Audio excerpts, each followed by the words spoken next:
एक तरफ वो लोग हैं जो संविधान के भक्षक हैं, और यहां पर मैं देख रहा हूं इस मैदान में जितने लोग खड़े हैं और इनके सहयोगी साथी वो लोग हैं जो लोग बाबा साहब भीमराव अंबेडकर जी का दिया हुआ संविधान की रक्षा करना चाहते हैं।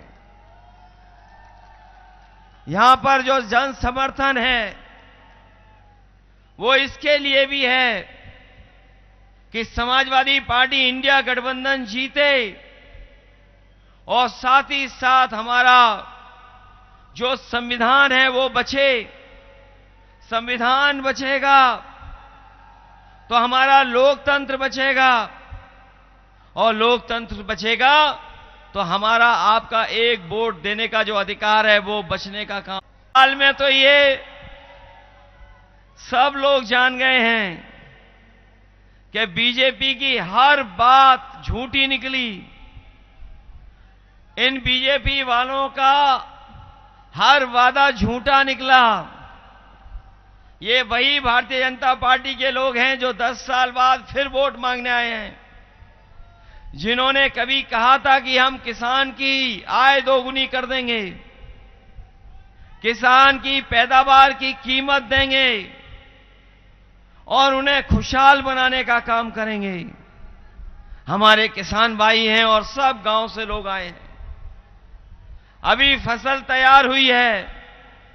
यहां जितने भी खड़े लोग हैं, कोई हमें बता दे यहां पर किसान भाई और किसान के परिवार के लोग, क्या किसी को गेहूं की कीमत की आय दोगुनी मिल गई?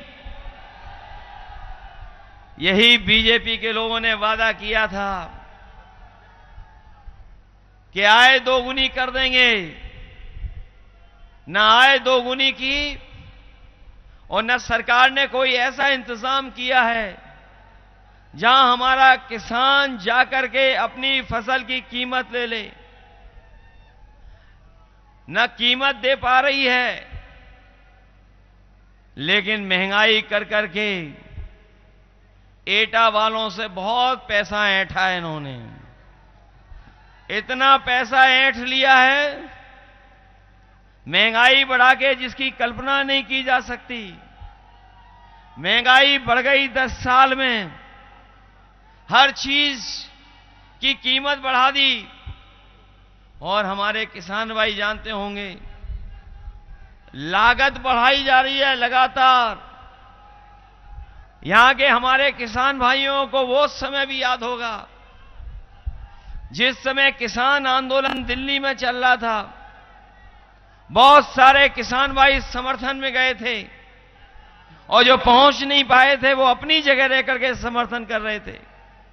बीजेपी के लोगों ने इस आंदोलन को रोकने के लिए बड़ी बड़ी आरसीसी की दीवार लगा दी, सड़कों पे कीलें ठोक दी, डीजल ट्रैक्टरों को भरने नहीं दिया। लेकिन उसके बावजूद भी देश के किसान वहां इकट्ठा होकर के धरने पर बैठ गए। कई दिनों साल बैठे रहे। अंतोगत्वा सरकार को तीनों काले कानून वापस लेने पड़े, तब किसान घर पहुंचे। किसानों को याद है कि 1000 के लगभग किसान शहीद हुए थे। ये जो बीजेपी वाले बड़ी बड़ी बातें कर रहे हैं, और हम तो अपने पत्रकार साथियों से कहेंगे वो आंकड़े निकलवाइए। बीजेपी के 10 साल में 1 लाख किसानों ने आत्महत्या की है। ये जो लोग सपना दिखा रहे हैं कि विकसित भारत, विश्वगुरु भारत बन जाएगा, क्या दुनिया में कहीं भी 10 साल में 1 लाख किसानों ने आत्महत्या की होगी? कहीं किसानों ने आत्महत्या नहीं की, केवल भारत में, और वो भी तब जब भारतीय जनता पार्टी की सरकार यहां पिछले 10 साल से है। किसानों को धोखा दिया इन्होंने। और हमारे नौजवान जानते होंगे यहां खड़े हुए हैं, इनका भविष्य खत्म कर दिया। यहां बहुत सारे नौजवान हैं जिन्होंने परीक्षा की तैयारी की होगी, अपने संसाधनों से परीक्षा देने गए, पढ़ाई करी, ट्रेनिंग करी, उसकी तैयारी की। कई नौजवान हैं जिन्होंने कोचिंग ली और जब परीक्षा देने गए, घर लौट करके आए तो पता लगा पेपर लीक हो गया। और कोई एक पेपर लीक नहीं हुआ। ये नौजवान जानते होंगे जितनी परीक्षा हुई हैं, उत्तर प्रदेश सरकार की हर परीक्षा का पेपर लीक हो गया। अभी आए थे 2 नंबर वाले नेता, पता नहीं यहां भी सभा करके गए होंगे कि नहीं करके गए, आसपास कहीं करके गए हैं। और लखनऊ वाले तो हर जगह घूम रहे हैं। ये पहली सरकार है जो लीकेज इसका रुक ही नहीं पा रहा है। बताओ पेपर लीक हुए कि नहीं हुए? और अभी जब भर्ती गए थे नौजवान, पुलिस की भर्ती देखने गए थे, 60 लाखों लाख बच्चों ने पर्चा भरा। जब घर लौट करके आए, घर बैठ गए, तो पता लगा ये पुलिस की भर्ती का भी पेपर लीक हो गया। लाखों नौजवान ऐसे ही रह गया। मैं अपने नौजवानों से कहना चाहता हूं, ये सरकार नौकरी नहीं देना चाहती है, इसलिए पेपर लीक करा रही है। और जब पहला पेपर लीक हुआ था तभी पकड़े गए होते तो शायद इतने पेपर लीक नहीं होते। पेपर लीक के कारण उत्तर प्रदेश में 60 लाख नौजवानों का इन्होंने भविष्य छीन लिया, उनको नौकरी नहीं दी है जिन्होंने परीक्षा लिखी थी।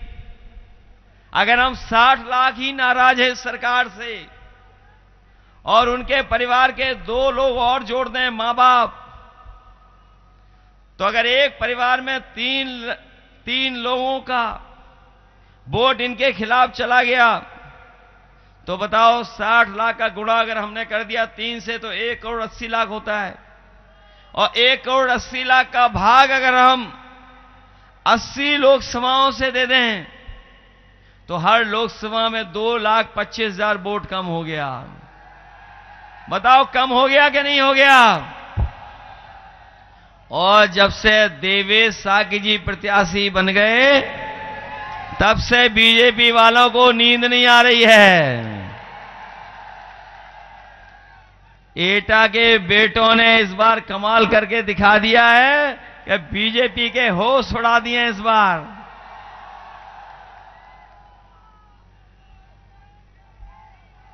बताओ,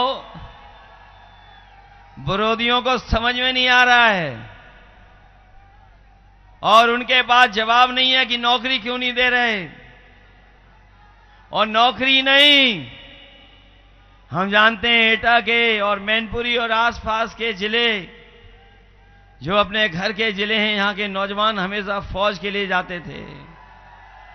बड़े पैमाने पे यहां पर गांव-गांव लोग फौज की तैयारी करते हैं। सबसे ज्यादा अगर फौज से रिटायर्ड लोग होकर के आए हैं, अगर पश्चिम में वो जिले हैं मुजफ्फरनगर और जिले हैं, तो अगर हमारे आसपास के जिले एटा, मैनपुरी, फिरोजाबाद वो जिले हैं जिसमें सबसे ज्यादा लोग फौज में जाते थे और फौज से लौट करके आते थे। इस सरकार ने, बीजेपी के लोगों ने पूरी जानकारी हासिल की कि ये फौज के लोग जाते हैं तो उनके घर की आर्थिक स्थिति कैसी रहती है, उनका सामाजिक स्तर कितना बढ़ जाता है। जब बीजेपी को यह पता लग गया सर्वे के बाद कि गांव का जवान, नौजवान जब जाता है फौज में और सेवा करने जब देश की जाता है, सीमा की रक्षा करता है, तो न केवल जवान देश की रक्षा करता है बल्कि अपने घर का सामाजिक स्तर भी बेहतर कर देता है। उसके आने वाली पीढ़ी पढ़ लिख लेती है। इसलिए जानबूझ करके इन्होंने पक्की नौकरी को रोकने का काम किया है। फौज की पहले जैसे भर्ती होती थी वो बंद कर दी और ये जो अग्निवीर व्यवस्था लेकर के आए हैं, मैं अपने नौजवानों से कहना चाहता हूं और फौज के लोगों से जो रिटायर हैं उनको तो सम्मान मिलता है, पेंशन मिलती है, सब कुछ, इंडिया गठबंधन की सरकार बनेगी तो ये अग्निवीर जैसी नौकरी समाप्त कर करके पहले जैसी भर्ती शुरू कराने का काम करेंगे। ये बीजेपी वालों ने अभी तो फौज की भर्ती 4 साल की की है। ये दोबारा सरकार में आ गए तो ये जो खाकी वाले घूम रहे हैं, कभी कभी गुस्सा दिखाते हैं, इनकी भी नौकरी 3 साल की हो जाएगी। और जब ये 3 साल बाद वापस आएंगे तो हमारे आपके साथी यहीं घूम रहे होंगे।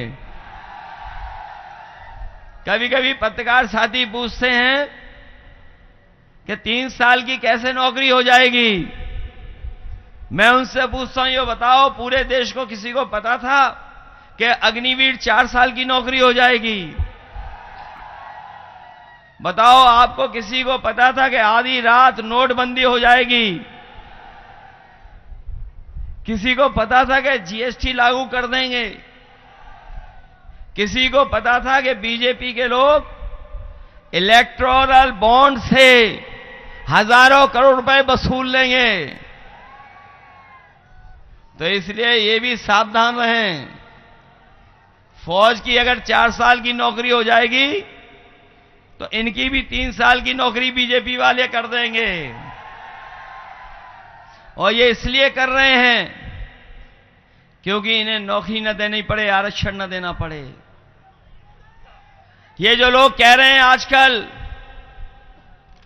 बड़े बड़े जो दिल्ली से लेकर के और जो बीजेपी को कभी कभी सुझाव देते हैं, जो केवल भारत का नहीं दुनिया का सबसे खतरनाक परिवार है, इन्हें हमारे आपके परिवार की तो चिंता है, लेकिन इनके साथ एक सबसे खतरनाक परिवार है जो आरक्षण खत्म करना चाहता था।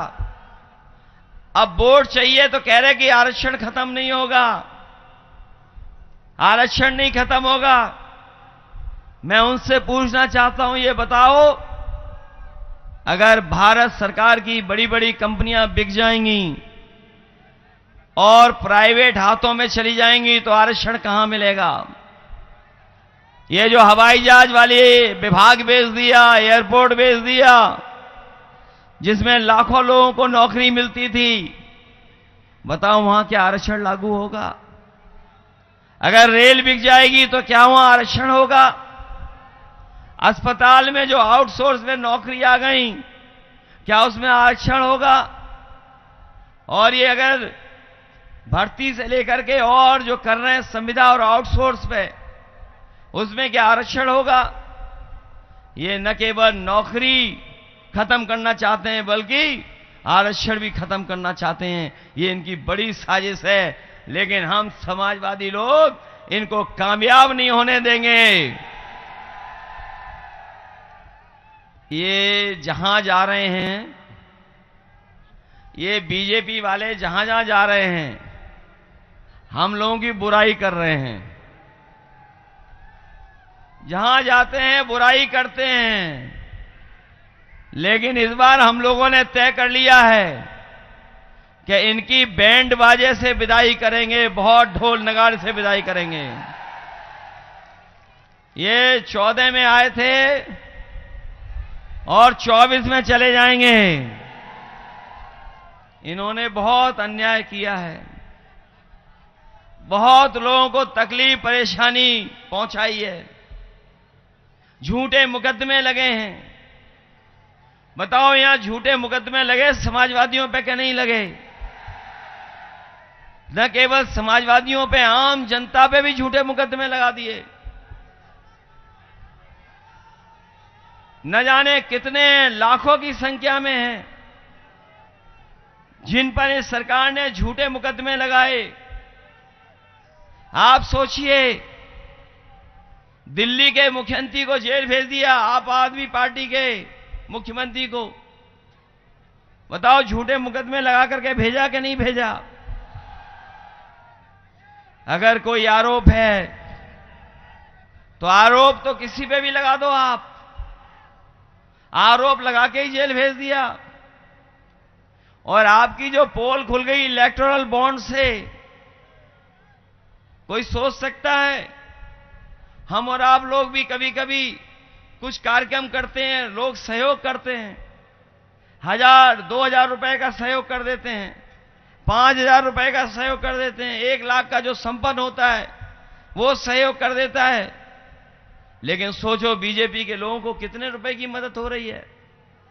1000 करोड़ की, 600 करोड़ की, 500 करोड़ की, 400 करोड़ की। और इन्होंने तो उसको भी नहीं छोड़ा, जो वैक्सीन वाली कंपनी थी उससे भी पैसा वसूल लिया। जो कोरोना में वैक्सीन लगवा रहे थे उस कंपनी से चंदा वसूला कि नहीं वसूला? और उनसे चंदा इसीलिए वसूला है, उन्हें डराया धमकाया, उन्हें झूठे मुकदमे लगाने के लिए कहा, ईडी सीबीआई इनकम टैक्स भेज दी, इनकम टैक्स ईडी सीबीआई इनको भेज करके इन्होंने चंदा वसूला है। इसलिए इस बार इन चंदा वसूलने वालों का हिसाब किताब होगा और एक एक वोट डाल करके इनको हटाने का काम इंडिया गठबंधन करेगा। जो पश्चिम से हवा चली है, जो पहले चरण से हवा चली है, बताओ बीजेपी का सफाया होता चला जा रहा है कि नहीं होता चला जा रहा है? क्या एटा वालों इस बात छोड़ दोगे ने? 10 साल, ये जो 10 साल से लोग सरकार में हैं, केवल एक सरकार का हिसाब किताब इनसे नहीं मांगना है, दिल्ली वालों के 10 साल का हिसाब किताब और 7 साल उत्तर प्रदेश की सरकार का हिसाब किताब। बताओ 17 साल में एटा को क्या दिया इन्होंने, बता दो हमें। एटा वालों की जेब से ऐंठ लिए होंगे पैसे,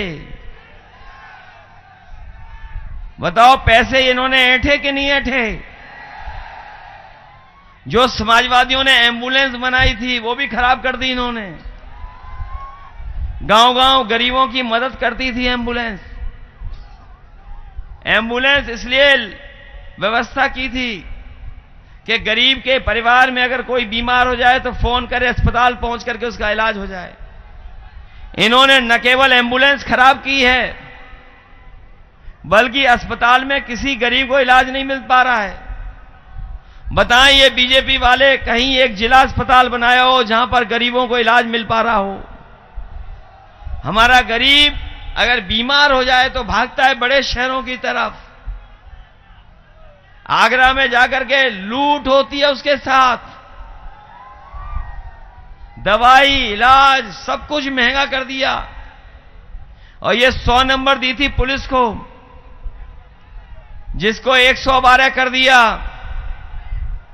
बताओ 112 बनने के बाद वसूली हो रही ज्यादा कि नहीं? बिजली का बिल ज्यादा देना पड़ रहा, मीटर लग गया सब जगह। और अभी तक इन्होंने बिजली लगाने का कोई कारखाना शुरू नहीं कर पाए। ये कारखाने के बारे में बोलते ही नहीं है। इनकी आंखों को पता नहीं क्या हो गया। एटा आते होंगे तो बताओ, उन्हें दिखाई नहीं देता कितना ऊंचा पावर प्लांट लगा हुआ है। बताओ बीजेपी के नेता आए यहां पर, किसी ने नौकरी के बारे में बात की? बताओ, ना पेपर लीक के बारे में बात की और ना आरक्षण देने की बात की और ना इतना बड़ा पावर प्लांट है जो चालू हो जाता तो शायद बिजली सस्ती मिलती। बताओ चालू हो गया क्या? न केवल ये एटा और आसपास को बिजली देता बल्कि पूरे उत्तर प्रदेश को ये बिजली देता। ऐसा कारखाना समाजवादियों ने लगाया और आज भी नहीं शुरू कर पाए।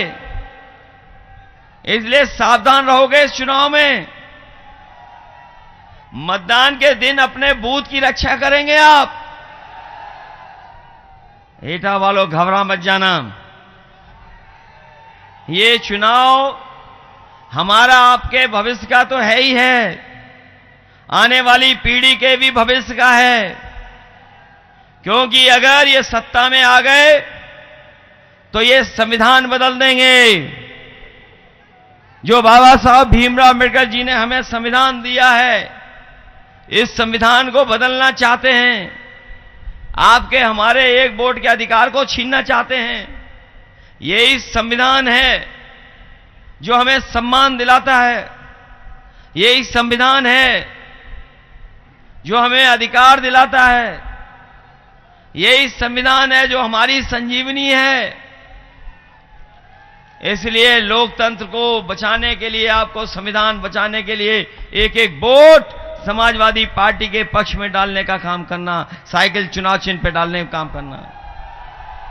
और जब ये बड़े बड़े उद्योगपतियों का कर्ज माफ कर रहे हैं, 16 लाख करोड़ रुपया इन्होंने माफ किया बड़े बड़े उद्योगपतियों का।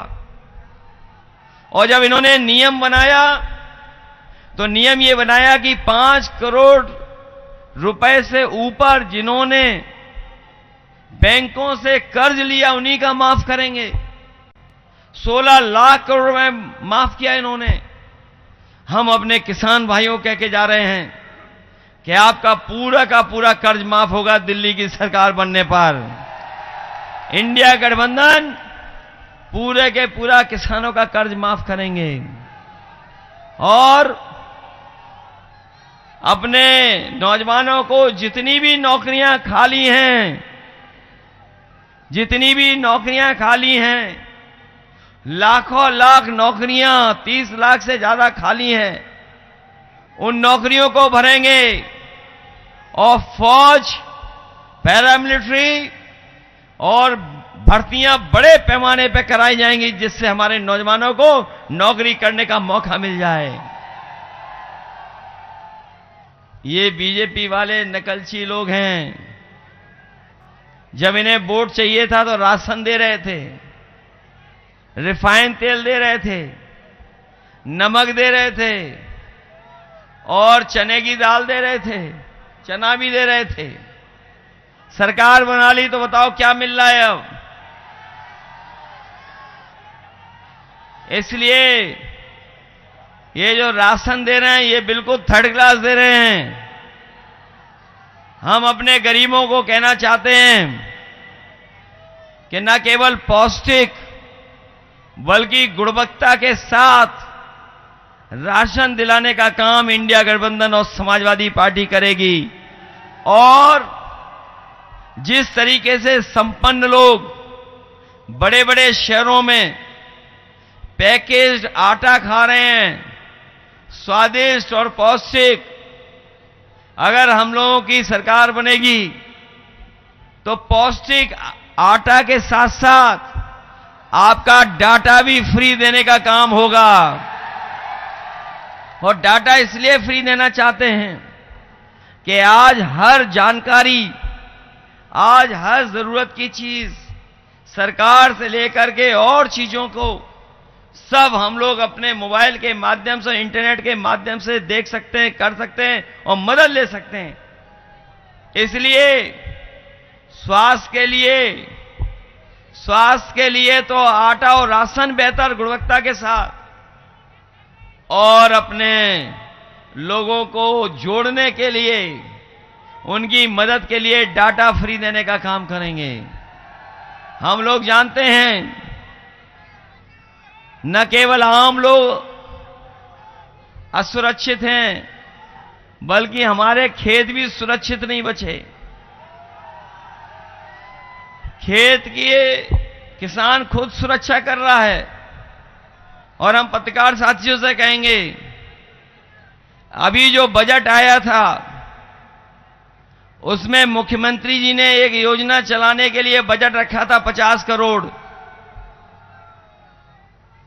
मुख्यमंत्री जी ने खेतों की रक्षा के लिए मुख्यमंत्री खेत रक्षा योजना चालू की थी।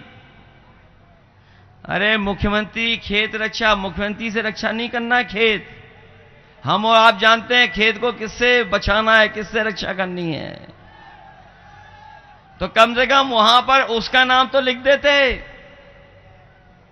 इसलिए सावधान रहिए मतदान के दिन तक। और ये जो चरण का चुनाव होने जा रहा है, ये सबसे महत्वपूर्ण चरण है। और एटा वालों बहुत दिनों से नहीं जीते हम लोग। इस बार तो पीडीए परिवार जिता रहा है। ये पीडीए परिवार, ये जो कभी कभी हम लोगों से कहते हैं कि हम यादव वाले लोग हो गए हैं, हम लोगों के आरोप लगाते हैं ये लोग। ये हमें और आपको बदनाम करने के लिए आरोप लगाते हैं कि नहीं लगाते हैं? हमें और आपको बदनाम करने के लिए इन्होंने कहा कि सब एसडीएम भर्ती कर दिए थे। एक दिन सदन में मुख्यमंत्री जी को पता ही नहीं क्या कह रहे हैं, बोले जब समाजवादी सरकार बनी थी तब एसडीएम 46 में 56 भर्ती हो गए थे। हम आज तक पूछ रहे हैं उनसे, वो 46 में 56 वाली सूची कहां है? हम लोगों ने भी अब पीडीए परिवार बना लिया, पीडीए परिवार। इसीलिए घबराए हुए हैं। बताओ, पीडीए परिवार से घबराए हैं बीजेपी के लोग क्या नहीं? और पीडीए परिवार जब से जुड़ गया, बड़ा हो गया परिवार, तब से ये इंडिया गठबंधन का नाम इंडी बोलते हैं। बताओ, इन्हें अंग्रेजी भी समझ में नहीं आ रही है, ये नाम भी नहीं ले पा रहे हैं। ये पीडीए ही एनडीए को हराएगा। यही अपने पिछड़े, दलित, आदिवासी, अल्पसंख्यक और आदि आबादी भारतीय जनता पार्टी को इस बार हरा करके उन्हें लोकसभा से हटाने का काम करेंगे। वैसे तो बहुत दावा करते हैं कानून का, बहुत दावा करते हैं कानून का। अभी हम मंच पे आए तो हमें बताया कि पकड़ हो गई है। कोई लोधी पकड़ हो गई है समसपुर मरारा में, पकड़ हो गई। बताओ, ये सरकार दावा करती कानून, लॉ एंड ऑर्डर, और 1 महीने, ये कोई एक घटना नहीं है। उत्तर प्रदेश के पूरे आंकड़े निकलवा लें, सबसे ज्यादा लूट, डकैती, इस तरह के काम हो रहे हैं, पकड़ के काम। केवल यही नहीं, पहली बार देखने को मिल रहा है यूपी में कि अभी तक तो हम और आप जानते थे और देखते थे कि पुलिस चोर को पकड़ रही है, लेकिन पहली बार देखने को मिल रहा है पुलिस चोर पुलिस को पकड़ रही है और अपराधी खुले घूम रहे हैं। जितने भ्रष्टाचारी हैं, जितने माफिया, जितने अपराधी हैं, सब भारतीय जनता पार्टी ने अपने गोदाम में रखे हुए हैं। अपने दल में जोड़ लिया सबको इन्होंने। ये जो हम लोगों को और आपको केवल बदनाम करना चाहते हैं, ये बदनाम करने के लिए हमारे आपके ऊपर अन्याय कर रहे हैं। क्या अरविंद केजरीवाल पर कोई ऐसा आरोप था जेल जाने का? बताओ, मुख्यमंत्री को जेल भेज दिया। अभी हम लोग झारखंड गए थे, लाखों लाख की रैली थी, इतनी बड़ी रैली कि हम लोग देख नहीं सकते थे। पूरे झारखंड के लोग इकट्ठे थे वहां। झारखंड के मुख्यमंत्री जेल भेज दिया बिना किसी उसके। इसीलिए हम कहना चाहते हैं आपसे, इतिहास उठा करके देख लेना। जिस तानाशाह के बारे में हम लोग कभी कभी चर्चा करते हैं, हिटलर, वो भी तानाशाह बोट से आया था। बोट से पहुंच करके कब्जा कर लिया, हटा नहीं। ये लोग भी बोट से पहुंच करके कब्जा करना चाहते हैं। इसलिए हमारी आपकी जिम्मेदारी बनती है कि अगर लोकतंत्र में हमें अधिकार मिला है वोट डालने का, तो इन्हें वोट डाल करके इनको सत्ता से हटाने का काम करें। बोलो, हटाओगे इन्हें सब लोग? तो एटा को हम लोग गिन लें इस बार। इससे अच्छा समीकरण क्या होगा बताओ? सब वोट दे रहे हैं आपको, और तभी उनकी भाषा बदल गई दिल्ली वालों की। बताओ, दिल्ली वालों की भाषा बदल गई कि नहीं बदल गई? कुछ चीजों का नाम ले रहे हैं, वो उनके जीवन में कभी आई नहीं वो चीज। और अपने लखनऊ वालों की भी भाषा बदल गई। बताओ, भाषा बदल गई कि बदल नहीं? न महंगाई पे बात कर रहे हैं, न बेरोजगारी पे बात कर रहे हैं, न किसान की तकलीफ परेशानी की बात कर रहे हैं, और न पेपर लीक पे बात कर रहे हैं। इसलिए नौजवानों, याद रखना, तुम्हारी नौकरी तो छीनी छीनी है, लेकिन सोचना घर जाकर के, तुम्हारा 1/3 जीवन इस भारतीय जनता पार्टी ने बर्बाद कर दिया। 1/3 जीवन जो लौटेगा नहीं, उस 1/3 जीवन को इन्होंने बर्बाद कर दिया। इसलिए सब लोग मिलकर के देवेश साग जी को साइकिल चुनाव चिन्ह पे जिताने का काम करना है। इतनी गर्मी, इतनी दोपहरी में कुछ लोग तो हैं टेंट के अंदर, थोड़ी बहुत छाया मिल रही है, लेकिन बिना उसके ही दोपहरी में खड़े लोगों का मैं बहुत बहुत धन्यवाद देता हूं। चाहे वो सामने ऊपर दिखाई दे रहे हो, चाहे हमारे सामने हो, दूर तक देखना हो, बाईं तरफ और पीछे भी लोग खड़े हैं। और पहले हम लोग सर्टिफिकेट वगैरह देने लगे थे, जाति जनगणना तो कराएंगे ही कराएंगे, जिससे हर आबादी को अपने हिसाब से हक और सम्मान मिल जाए, जो जितना आबादी में उस हिसाब से हक और सम्मान मिल जाए। बघेल समाज को हम लोग सर्टिफिकेट देने लगे थे, धन का सर्टिफिकेट, जो इस सरकार ने रोक दिया जानबूझ करके। हम लोग जारी कराने का काम करेंगे, उन्हें भी सम्मान दिलाने का काम करेंगे।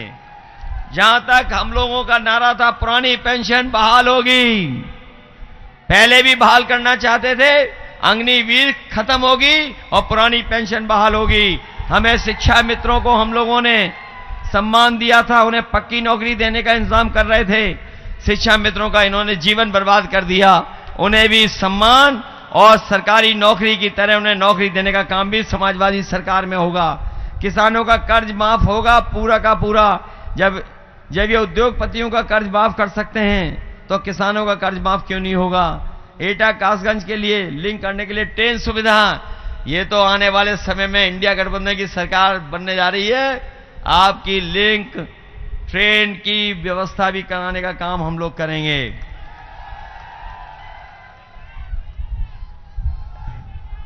और अगर हमें एटा को सीधे आगरा लखनऊ एक्सप्रेसवे से जोड़ना पड़ेगा, तो वो भी जुड़वा करके सीधा सीधा लखनऊ और पीछे दिल्ली पहुंचाने का काम करेंगे।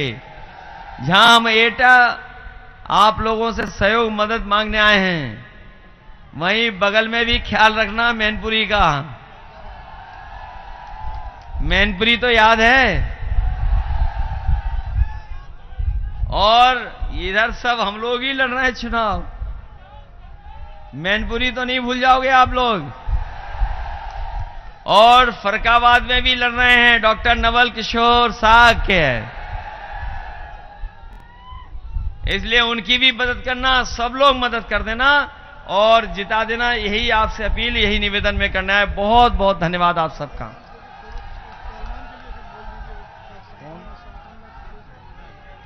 और लोधी राम सेवक पहलवान जी को हम लोग संगठन में रखेंगे। लेकिन याद रखना, ये संविधान बचाने का चुनाव है। बचाओगे हमारे फौजी भाइयों? ये नौजवान जिनकी नौकरी छूटी, परीक्षा छूट गई, परीक्षा पेपर लीक हो गए, बताओ बूथ रक्षक बन के काम करोगे कि नहीं करोगे? इसलिए सब लोग मिलकर के मदद करना, यही अपील मैं करने आया हूं। इस सफल कार्यक्रम के लिए आप सबको बहुत बहुत धन्यवाद, बहुत बहुत आभार प्रकट करता हूं।